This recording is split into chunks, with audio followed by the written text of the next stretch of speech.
이번 시간에는 항생제 스튜어드십을 하는 전략들에 대해서 나누고자 합니다. 항생제 스튜어드십을 하기 위한 조직과 그 코어 엘리먼트 같은 것들을 지난 시간에 이야기 드렸고요.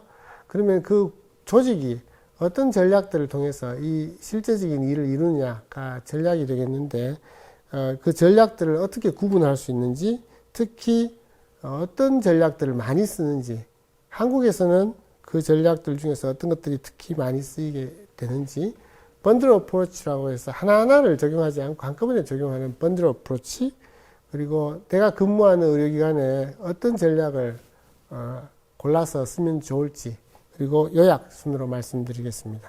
형태를 5가지로 구분한 형태가 있어서 같이 소개합니다. 처방 가능한 포뮬러리를 이렇게, 처방 가능한 리스트가 포뮬러리죠. 그 포뮬러리를 어떤 제한하는 측면으로 접근하기도 하고, 구조나 프로세스적으로 접근하기도 하고, 임상적 접근, 진료 지침적 접근, 미생물 검사 연관 접근, 이 5가지로 나눈 예가 있어서 소개합니다.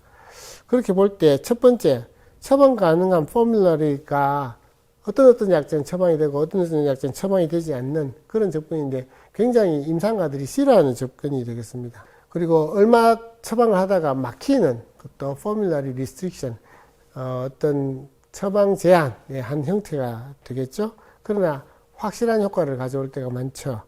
구조나 프로세스적인 접근도 어떤 처방 자체가 안 되지는 않지만 하다가 멈추게 되거나 허락이 필요하거나 항생제 내성이나 자란균과의 매칭이 필요하거나 이런 구조나 프로세스적인 접근들이 있을 것 같습니다. 또 여기 보면 클리니컬 디시전 서포트 시스템이라고 해서 처방을 할 때 예를 들면 폐렴이면 폐렴에 쓰는 항생제 이런 것들이 있습니다라고 서포트, 지지를 하는 어떤 그 전문 시스템 같은 것들이 이렇게 나오고 그것을 참고해서 처방할 수 있도록 하는 그런 프로세스도 있겠습니다.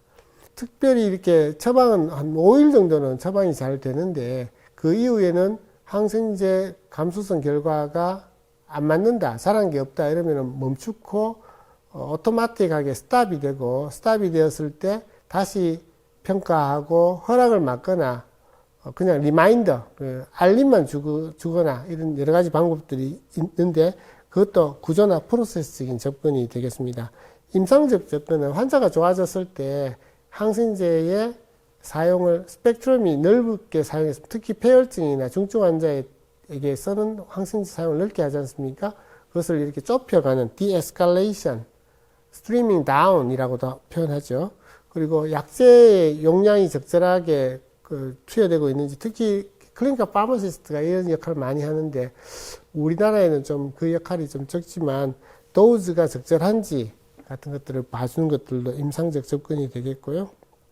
특정 균, 특히 항생제 스튜어드십에서 중요한 클로스트리디움 디퍼슬, 클로스트리도이데스 디퍼슬 같은 것에 의한 장염에 대해서 그 빈도가 어떻게 되고 있고, 거기를 유도하는 약물들이 얼마나 많이 쓰여지고 이런 것들을 모니터하는 것도 임상적 접근이 되겠습니다. 진료 지침적 접근은 아시다시피 어떤 병에 대해서는 이렇게 경험적 항생제, 그리고 구체적으로 어떤 균이 나왔을 때는 이 약이 필요하고 좋고 기간은 얼마며 이런 진료 지침이 나와 있고, 그것을 따르냐 안 따르냐 이런 것들로 접근하는 접근법이 있겠습니다. 미생물 검사 연관 접근은 항생제가 뭐가 듣는다, 뭐가 듣지 않는다라는 레포트를 제한하는 그런 접근 등이 항생제를 제한하는 데 있어서 미생물 검사 접근이 되겠습니다.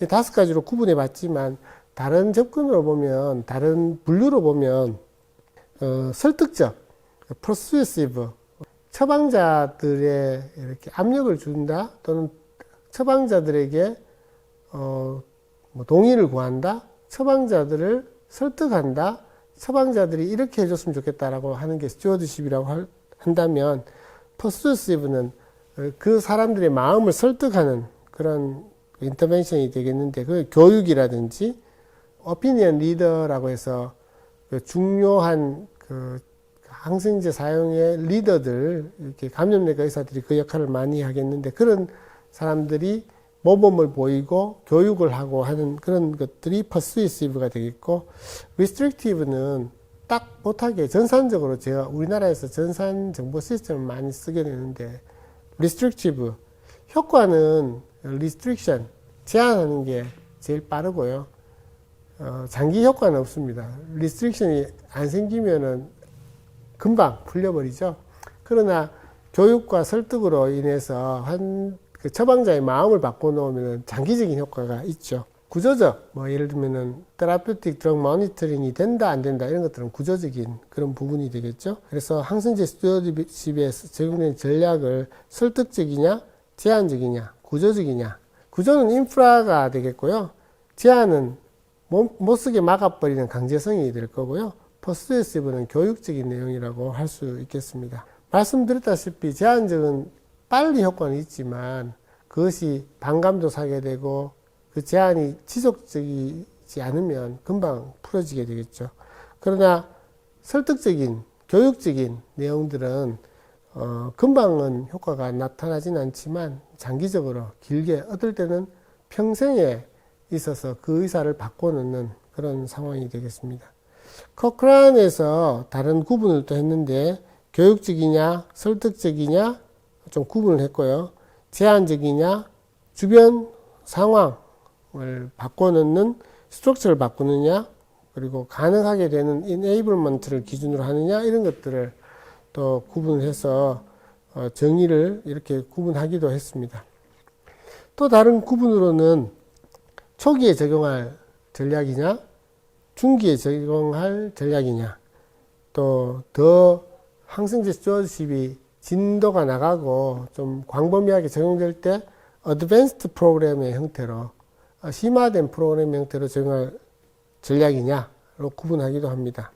또 한 번의 구분은 프론트엔드 스트래터지 앞부분에 적용할 것이냐 백엔드 스트래터지 끝부분에 적용할 것이냐 앞부분에 적용하는 것은 못 쓰게 만들고 뒷부분에 적용하는 것은 쓴 다음에 그것을 확인하고 리뷰를 해서 피드백을 주는 이런 것들로 프론트엔드 스트래터지, 백엔드 스트래터지로도 구분하기도 합니다. 그러나 어떤 정책 하나가 여기에도 속하기도 하고 이런 색깔도 있고 저런 색깔도 있습니다. 그래서 이런 여러 가지 구분이 있다는 말은 여러 가지 형태로 해석 가능하다라고 할 수 있겠습니다.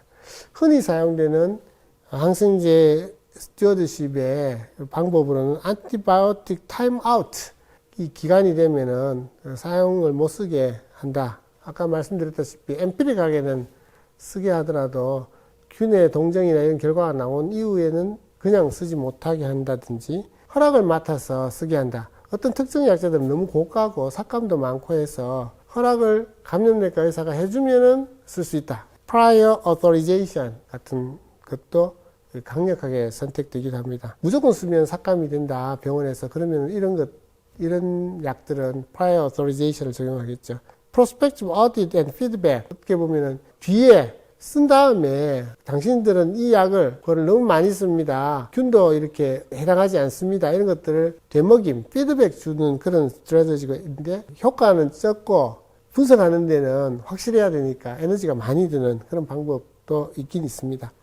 그러나 이런 것들이 다 흔히 사용되고 해야만 되는 것으로 제한되어 있고요. 제한항생제 제도를 두고 그 제한항생제를 전산적으로 관리하고 그게 막혔을 때 컨설트가 오게 하는 시스템을 많이 합니다. 2006년도에 조사된 바가 있고 2012년도에 조사된 바가 있습니다.